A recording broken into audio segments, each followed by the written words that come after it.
people building the product sometimes have opposing needs to people using the products. But I think it's become very evident that our cognitive fitness can be shaped by habits that we form online.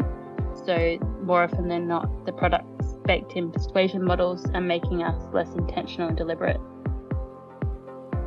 Welcome to the Agile Digital Transformation Podcast, where we explore different aspects of digital transformation and digital experience with your host, Tim Butera, Content and Community Manager at AgileDrop. Hello, everyone. Thanks for tuning in. I'm joined today by Emily Yorgey, UX and UI designer at Modulous, a modern technology platform that aids in streamlining construction projects. Emily has just recently published an excellent piece on Medium about the importance of designing intentional user experiences in the era of persuasive or manipulative technology that we're in today. And we figured that this would be a great topic to also discuss here on our podcast. So here we are. Emily, welcome to our show. It's really great to have you here, and I'm really excited about discussing this with you today. Would you like to add anything before we get started? No, that's perfect. Thanks, Tim. I'm flattered that you've invited me on the podcast. Yeah, as soon as I read your piece, I was like, oh man, we have to have a chat about this, and why not just record it and do it on our podcast so that our listeners can also benefit from it? Because like from our intro call and from your article, we already uncovered a lot of really great insights that you don't really encounter in like your frequent content about user experience and stuff like that. So I really thought that, that we should get you on the podcast and have a chat with you about that. Yeah, no, it sounds great. Something that I'm very passionate about. So very willing.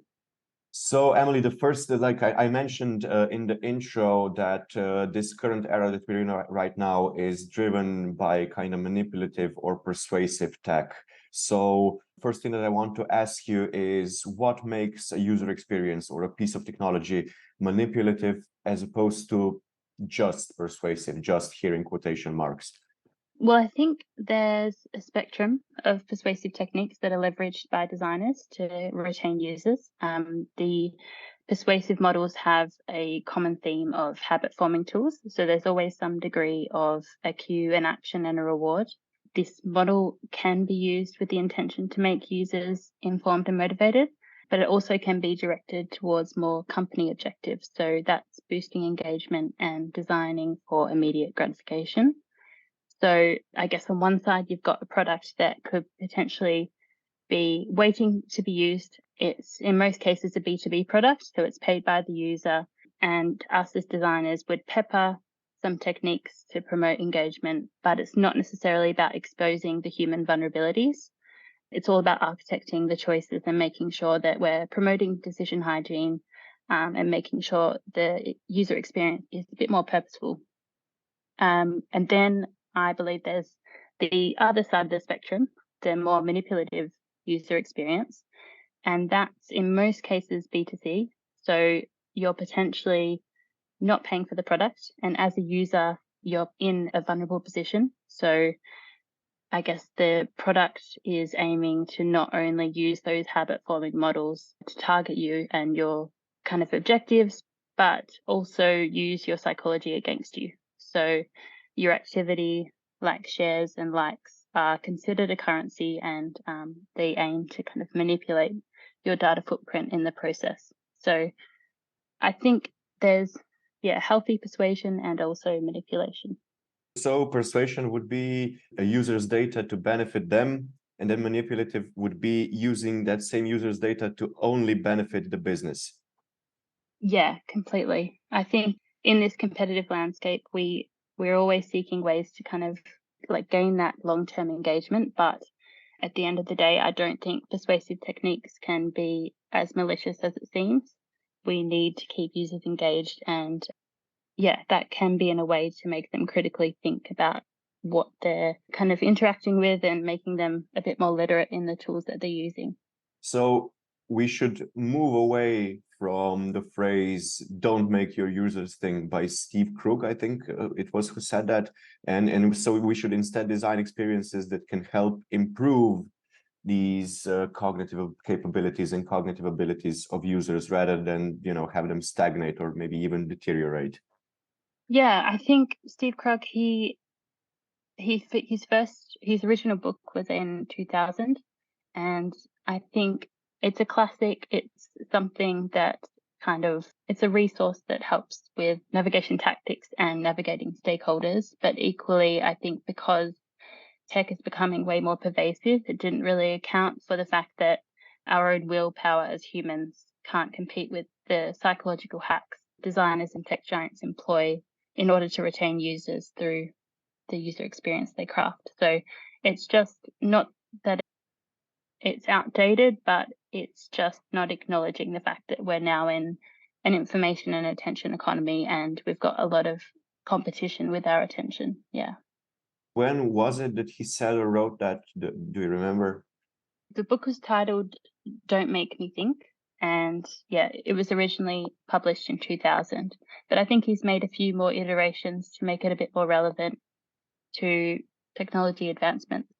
Yeah, we're definitely living right now. We're living in a totally different world than what was true in 2000. I think that it constantly keeps changing. So as you said, it's not that it's outdated. It was just written in a different world for a different world for a different society, basically. Yeah, completely. So what would you say are the biggest risks of this drive for engagement, which is kind of at the bottom of everything that we're discussing today? So both looking at it short term as well as long term. I think for the short term, it's the fact that we are baking habits within the products that we design.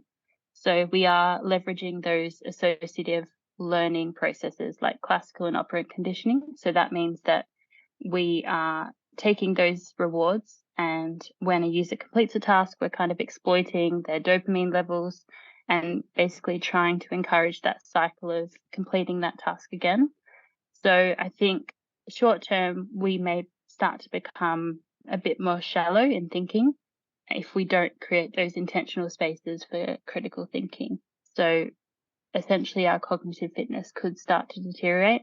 But I think, like you said, the long term effects probably are going to be more neurological in that it could be a battle for our brain. So we have an ongoing struggle between individuals and big entities like the tech companies and advertisers. So they're essentially aiming to manipulate our attention and our cognitive processes. So I think the scary thought is that these manipulation tactics could infiltrate our brain activity, and yeah, it's something to be aware of. I guess our cognitive liberty could be at risk. It's the EEG headsets are becoming more commercially available, and yeah, I guess the innovation hasn't stopped, and we just don't know where it will head. Well, and you mentioned that the changes to our neurological development basically and capabilities, and that's it's a scary thing for adults who already have their brains pretty much as developed as they will throughout their life, but we're seeing more and more tech, not just tech overuse, but in a lot of cases also tech addiction among children whose brains haven't yet fully developed. So the kind of default human processes could then instead get replaced by these dopamine engagement oriented processes that just get ingrained that much more in a brain that's still developing. That's also like one of the scariest long-term things for me as well. Completely. I think one of the scariest things, especially when kids are still developing their sense of the world, is pattern recognition. So if we are constantly exposing themselves in echo chambers and they're kind of bombarded with sensationalized content, their kind of ability to recognize truth throughout that is going to become more difficult. So yeah, that's where the responsibility lies for the designer in order to craft that kind of intentional space. Well, and also we're moving into a lot of heavy topics right now. Like one thing that comes to mind is just the role that algorithms play in like how children perceive that. And maybe we're not talking about children who like have the capacity to check out videos on their own, but like I've heard really like almost scary stories, almost horror stories of like really small children whose parents maybe just put on some kids video on their iPad, and they enable autoplay, and then a few videos down the cycle, you just get these AI generated really crazy and like obscene videos that are driven by like stuff that the algorithm predicts will get a lot of engagement. And then you have small children who don't even have the capacity in like any sense of comprehending what they're seeing on screen, but it's going to leave like a long lasting impact on them. That's super scary. No, I'm completely with you. I think the algorithmic power, especially if we leave it in the hands of the companies that kind of drive that product, it's something that if the designers don't apply general like usability heuristics like error prevention and allowing them to escape those bubbles, it could be quite detrimental. I know that I think a week ago, the European Union, they're considering a proposal to make apps less addictive. So they're hoping, like you said, those, the infinite scroll, the notifications, so the extraneous badges that kind of like lure you back in and give you a sense of urgency, and even video audio play, things that could potentially prevent kids being kind of brought down that echo chamber. It's still such a new thing, even though we've been experiencing for some time, but we've only been aware of really truly aware of the negative impacts of all of this for the past few years. I guess I'd say like on the general level, general public level, we've been aware of it ever since The Social Dilemma, the documentary. So it's still, we're probably still have a long way to go in this regard. Yeah, definitely. And so you mentioned these manipulative patterns such as, infinite scroll, but we have some that are even more manipulative, like, obviously dark patterns. And a lot of people in UX and UI design listening right now, or just, interested in that, will know what dark patterns are, but let's still break them down a little bit. So what are dark patterns in UX? And also, which are the ones that tick you off the most and why? So dark patterns, they are typically UX tactics and they enter a dark status. So that means that they're not mistakes. There's a company motive behind them, and it's generally when a design feature is subtly nudging you to take a particular action. So I guess the difference between, like I myself, I've only worked in B2B products in the sports industry and now in construction. And we don't have any motive to use dark patterns because we have a unique value proposition and the product kind of sells itself. So we're more about nudging to promote, a more healthy kind of decision making experience rather than integrating those dark patterns. But I think a lot of corporates have kind of leveraged those black hat strategies, and it's very much all about looking at a problem objectively, kind of not considering the user and also removing the noise. I think for companies that leverage dark patterns, it's because the competitive landscape is so vast. They do want to make sure that you are within their ecosystem and you kind of stay there. So a good example is Elon Musk recently announced that he wants to reduce traffic to other sites. So Twitter announced a few days ago that they have removed automatically generated headlines from links and external websites.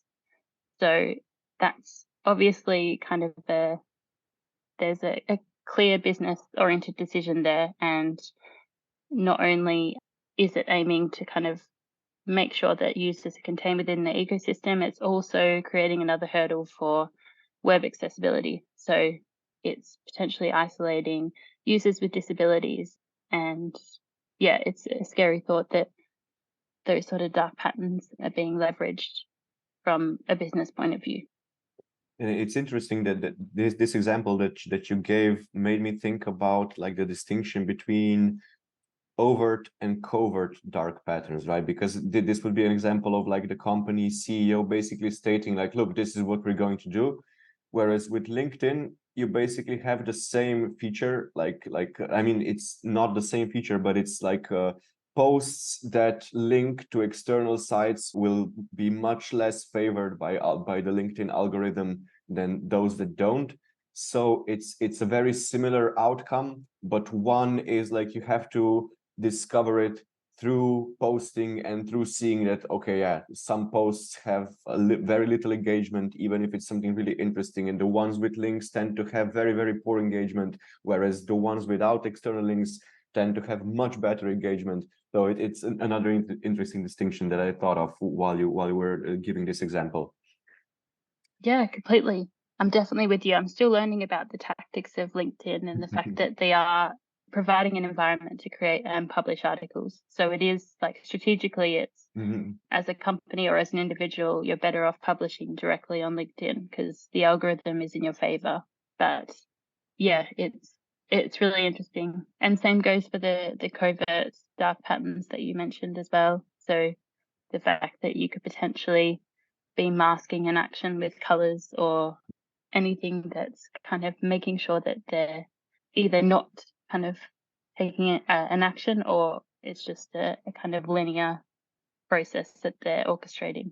Yeah, so it's either, you mentioned before that it's nudging you to make a desirable action, but it's also preventing you from taking an undesirable action. Definitely. So we already started talking about algorithms and stuff like that. So maybe we can take a little bit of time to talk about AI and AI innovation and over innovation and what kind of risks this poses in the context of manipulative and persuasive technology.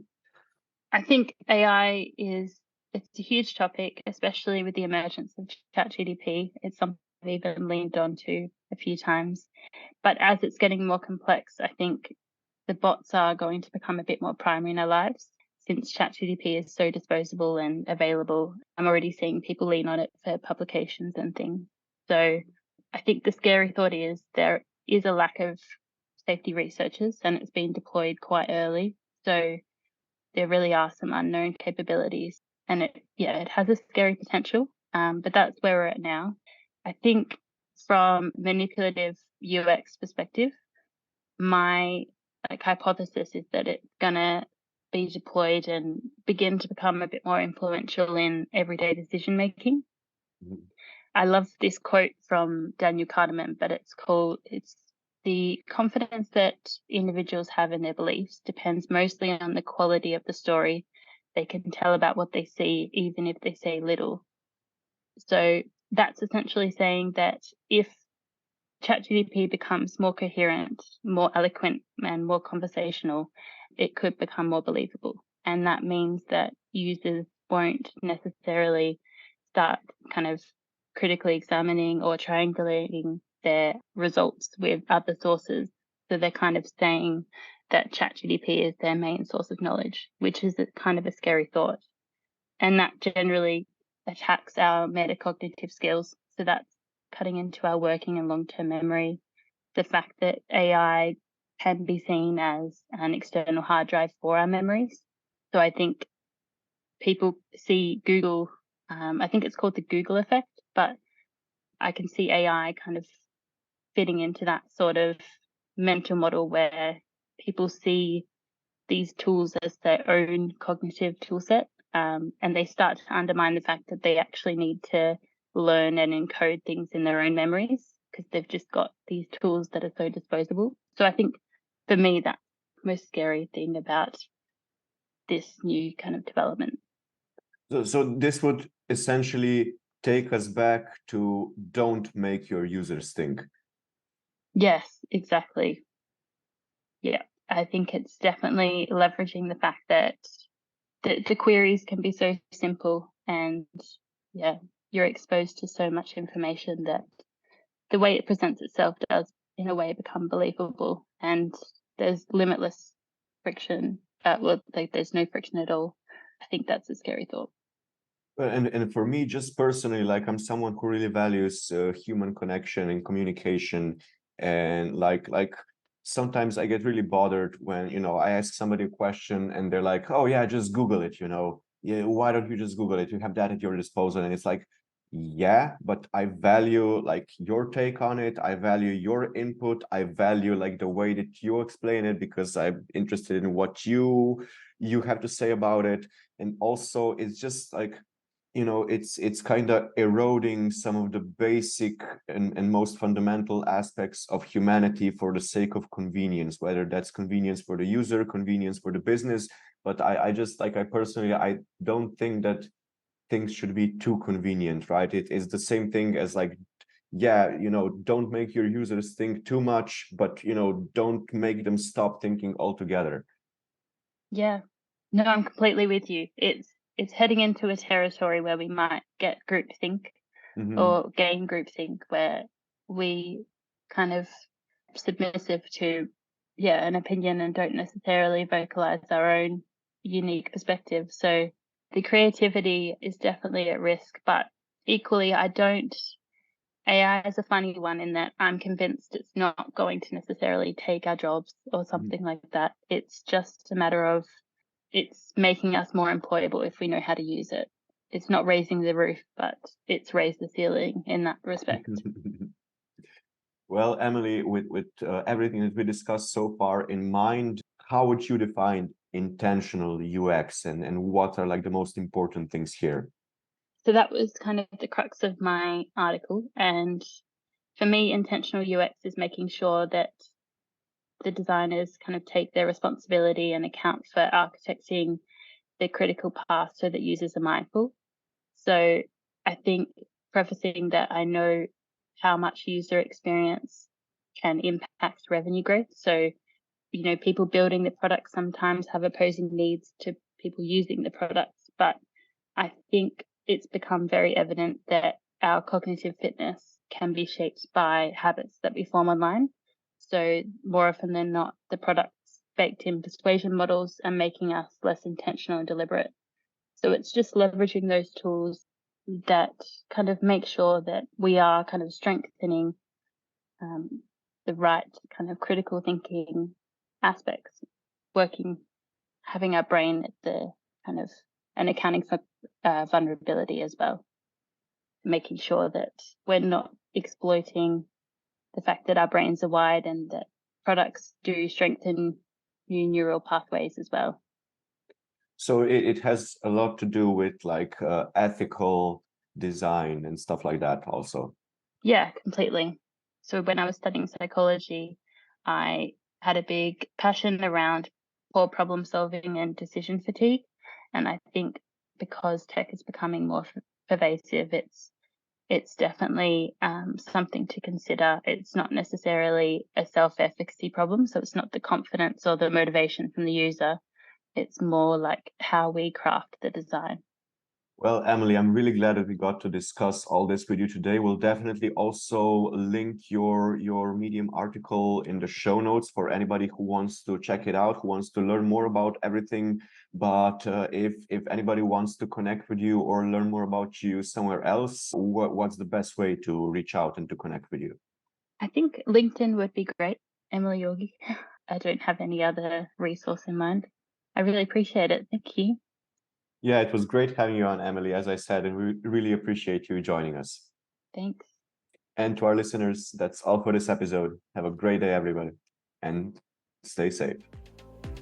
Thanks for tuning in. If you'd like to check out our other episodes, you can find all of them at agiledrop.com/podcast, as well as on all the most popular podcasting platforms. Make sure to subscribe so you don't miss any new episodes, and don't forget to share the podcast with your friends and colleagues.